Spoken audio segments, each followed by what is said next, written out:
어느 날 낯선 노인의 눈빛을 마주한 적이 있다. 흐릿하지만 깊은 눈, 흔들리지만 고요한 그 눈빛은 이상하리만큼 많은 이야기를 담고 있었다. 그는 말없이 앉아 있었다. 그러나 그 존재만으로도 한편의 오래된 시처럼 뭔가를 또렷하게 전하고 있었다. 그때 깨달았다. 늙는다는 것은 사라지는 것이 아니라 드러나는 일이라는 것을. 사람들은 종종 노년이라는 단어에 두려움을 느낀다. 세월이 던지는 변화 앞에서 마치 준비되지 않은 채 시험지를 받아든 학생처럼 허둥댄다. 그러나 늙는다는 건 실패가 아니다. 나이 들면 오히려 삶이 숙성되는 과정이며 마침내 스스로를 이해할 수 있는 지점이다. 이 진실을 받아들이지 못하면 남은 인생은 후회와 불안, 허무로 가득 찬다. 부처는 말씀하셨다. 젊음을 붙잡으려 애쓰지 말라. 늙음은 삶이 완성되어 가는 또 다른 형태의 아름다움이다. 늙음을 비참하게 만드는 첫 번째 실수는 비교이다. 젊은 날의 자신과 비교하고 다른 사람들과 비교하고 지난 시절의 번영과 지금의 고요함을 비교한다. 이 비교는 곧바로 괴로움이 된다. 비교는 만족을 빼앗고 열등감을 심는다. 노년은 비교로 승부하는 시기가 아니라 비교하지 않고도 우아할 수 있는 시기이다. 두 번째 실수는 무가치하다는 착각이다. 일에서 은퇴하면 존재도 함께 퇴장해야 한다고 믿는다. 자녀들이 자립하면 부모로서의 의미도 끝났다고 생각한다. 그러나 존재의 의미는 역할이 아니라 존재 그 자체에서 비롯된다. 숨 쉬는 것만으로도 지혜는 흐르고 고요 속에서 전해지는 위로는 말보다 깊다. 노인은 삶의 결론이다.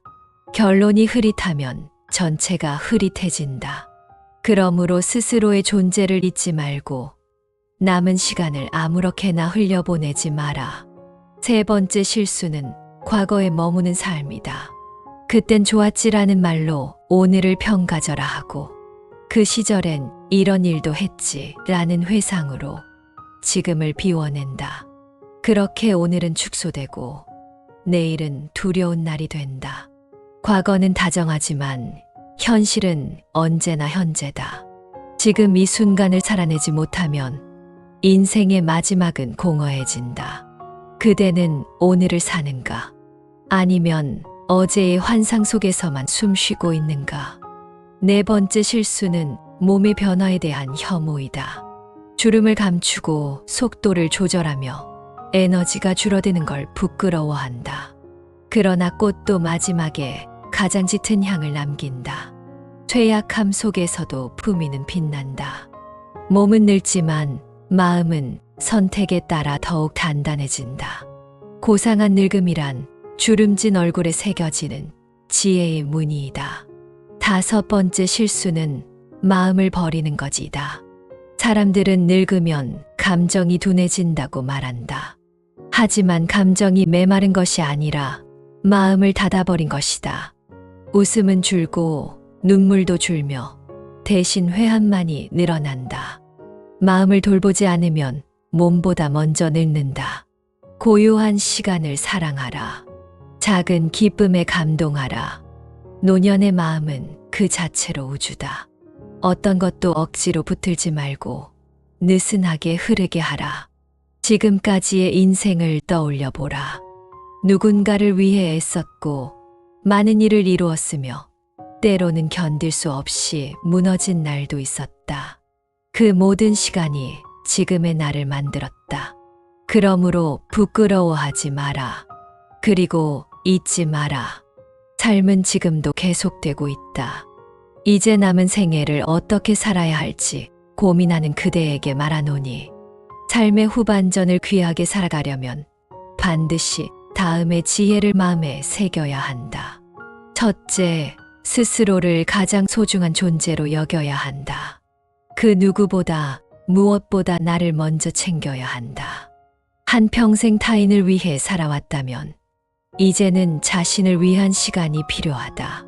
사람들은 종종 이기적인가라는 질문 앞에서 주춤한다. 그러나 나를 돌보는 것은 결코 이기심이 아니다. 건강한 노화는 자신을 제대로 대하는 데서 시작된다. 나의 취향, 나의 리듬, 나의 기분을 먼저 살피고 존중하라. 나를 대접할 줄 아는 사람만이 타인에게도 품격을 보여줄 수 있다. 둘째, 혼자 있는 시간을 두려워하지 마라. 나이 들수록 관계는 자연스레 줄어들기 마련이다. 이것은 결핍이 아니라 정화의 과정이다. 인생의 마지막에는 진짜 필요한 사람들만 남는다. 그래서 혼자는 외로운 것이 아니라 자유로운 것이다. 고독은 적막이 아니라 나와 만나는 가장 깊은 시간이다. 혼자 걷는 산책길에서, 혼자 마시는 따뜻한 차 한 잔에서 삶의 진짜 향기가 피어난다. 셋째, 좋아하는 일을 끝까지 하라. 사람은 의미 있는 일을 할 때 가장 젊어진다. 그 일이 꼭 대단할 필요는 없다.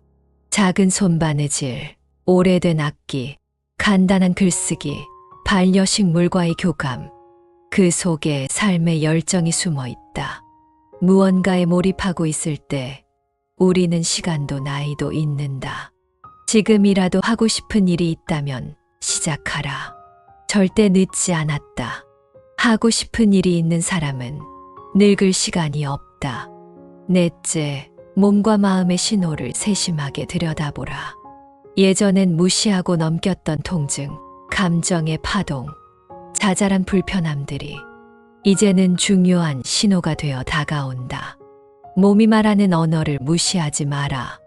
마음이 건네는 신호를 외면하지 마라. 조금이라도 이상한 기운이 느껴질 땐 멈추고 되짚어야 한다. 그렇게 자신의 리듬을 존중하는 이에게 생은 조용히 웃어준다. 다섯째, 마지막을 생각하며 하루를 살아라.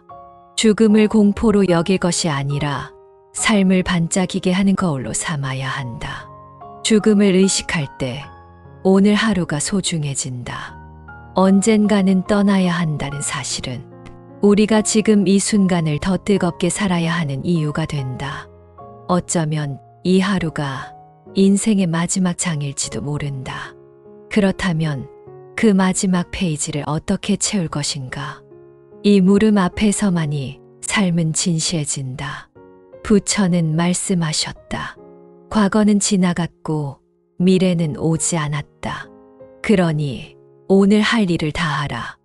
오늘의 내가 삶의 전부라 생각하고 그 누구의 인생도 아닌 나 자신의 인생을 살아야 한다. 자신의 온기를 사랑하며 고요히 웃으며 하루하루를 채워나가야 한다. 이제 그대에게 묻는다. 지금 무엇을 하고 싶은가? 그것을 하라. 그대에게 중요한 사람이 누구인가? 그에게 사랑을 말하라. 내일이 없다고 생각된다면 오늘 무엇을 남기고 싶은가?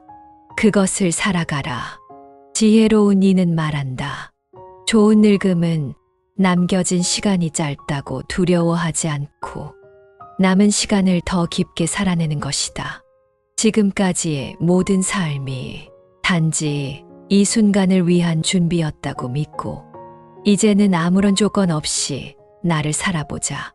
소유의 무게를 벗어던지고 관계의 기대를 내려놓고 비로소 나로 사는 삶을 시작하자.